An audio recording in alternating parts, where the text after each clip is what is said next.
করো। তুমি ক্লাসের সময় বাইরে দাঁড়িয়ে আছো কেন? জি ম্যাম, ক্লাসে গিয়েছিলাম। আমি ক্লাস 10 এ পড়ি, কিন্তু টিচার আমাকে বাইরে বার করে দিয়েছে। কেন? তোমার পড়া হয়নি? জি ম্যাম, পড়া হয়েছিল।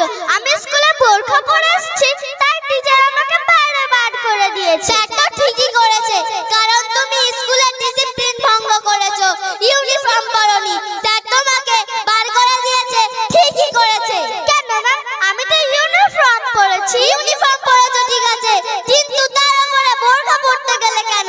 কেন ম্যাম? কেউ যদি স্কুলে ইউনিফর্ম পরে উপরে বোরকা পরে, সেটা কি তার অপরাধ? অফকোর্স তুমি অপরাধ করেছো, তাই তো স্যার তোমাকে শাস্তি দিয়েছে। ম্যাম, আপনাকে একটা কথা বলবো, কিছু মনে করবেন না তো? বলো, তোমার বক্তব্যটা শুনেই দেখি। আপনি আপনার বাড়ির চাকরের কাছে কিছু টাকা দিয়ে বললেন 1 কেজি চাল ও 500 গ্রাম ডাল আনতে, আর বাকি পয়সা খাবার খেতে। আপনার বাড়ির চাকর আপনার কথা মতো 1 কেজি চালও এনেছে আর 500 গ্রাম ডালও আনলো, আর বাকি পয়সা খাবার না খেয়ে বাড়ি ফিরে আনলো। তাহলে আপনিও বলুন, আপনি কি চাকরটাকে বাড়ি থেকে বার করে দেবেন? না, কেন বার করে দেব? কেন ম্যাম? সে তো আপনার কথা অমান্য করেছে, তাও তাকে ঘর থেকে বাইরে বার করে দেবেন না কেন? কেন?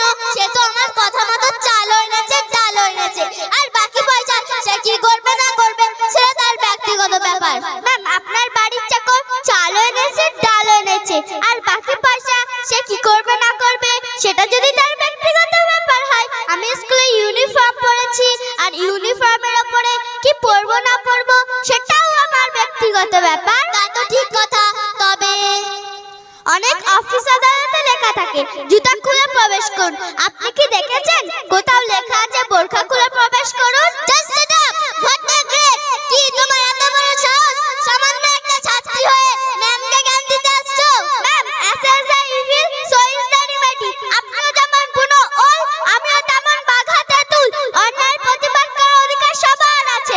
স্কুলের নিয়মের মধ্যে জুতার কথা বলা নেই, বোরখার কথাও বলা নেই। জুতা পরে আসলে আপনারা কিছু বলেন না, আর বোরখা পরে আসলে আপনারা পাগল কুকুরের মতো ঘেউ ঘেউ করে ওঠেন কেন?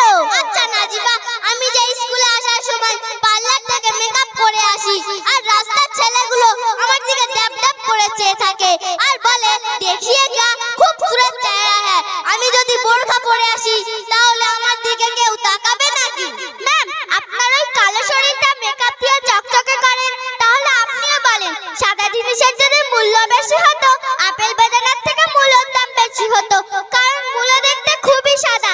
আপনার মতো মেকআপ করা, তাহলে আপনিও বলেন এখন থেকে আপনি আপেল বেদানা খাবেন নাকি সাদা মূলো খাবেন? না না, মূলো দেখতে সাদা হলেও ভেতরটা কেমন গন্ধ, আমার পছন্দ নয়। তাছাড়া আপেল বেদানা চকচক না করলেও আমার খুবই পছন্দ আর প্রিয় খাবার। তা তো হবেই, কারণ কথায় আছে না, gold is not just a glitter, কারণ চকচক করলেও সোনা সোনা হয় না।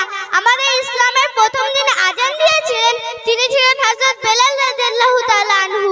তিনি ছিলেন অত্যন্ত কালো, তাই বলে কি তার কোনো সম্মান নেই?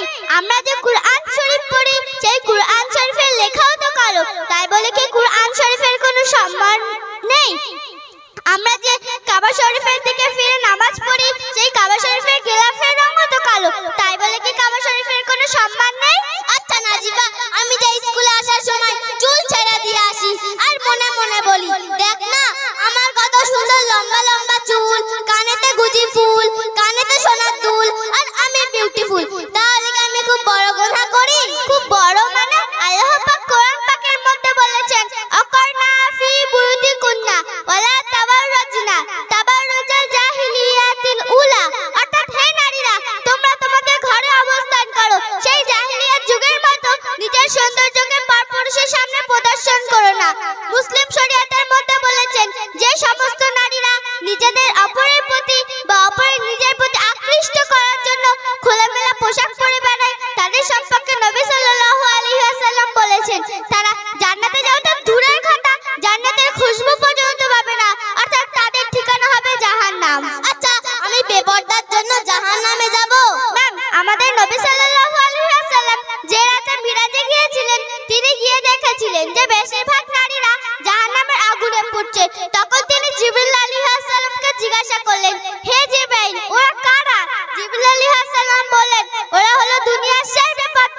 ছিল।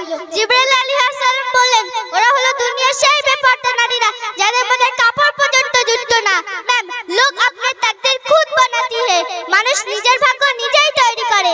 আপনি যাতে লেখাপড়া শিখে ডিগ্রি অর্জন করছেন, আপনার আখলাক চরিত্র যদি বেঈমান বেদিনের মতো হয়ে থাকে, তাহলে আপনার ঠিকানা জাহান্নাম ছাড়া আর কি হতে পারে বলুন? আচ্ছা, আমি আজ থেকে বোরখাও পরবো, নামাজও পড়বো ইনশাআল্লাহ।